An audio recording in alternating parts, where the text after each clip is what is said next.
भाई वीडियो को पूरा देखिएगा तभी आपको क्लियर हो पाएगा कि पावर स्टार पवन सिंह भैया क्यों रो रहे हैं। मेरे भाई कल पावर स्टार पवन सिंह का जन्मदिन था, जो कि आप सबको पता ही है, और जन्मदिन की party power star Pawan Singh मना रहे थे। उसी दौरान स्टेज पर ही पावर स्टार पवन सिंह रोने लगे। जैसा कि आप सब वीडियो में साफ साफ देख सकते हैं, पावर स्टार पवन सिंह के साथ उनकी माँ भी नजर आ रही है और भैया मनोज तिवारी भी नजर आ रहे हैं, और बहुत सारे लोग भी पावर स्टार पवन सिंह के साथ स्टेज पर खड़े नजर आ रहे हैं। मेरे भाई दरअसल बात यह है कि पावर स्टार पवन सिंह अपनी पहली पत्नी जो कि नीलम सिंह की याद में रोने लगे। उनको याद करके बिलख कर रोने लगे स्टेज पर ही।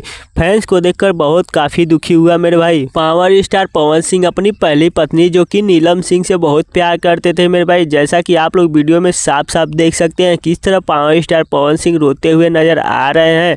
तो मेरे भाई इस वीडियो को देखकर आप लोगों की क्या राय है कमेंट बॉक्स में जरूर बताएं, और वीडियो को लाइक करके शेयर कर दीजिए। मिलते हैं नए वीडियो में, धन्यवाद।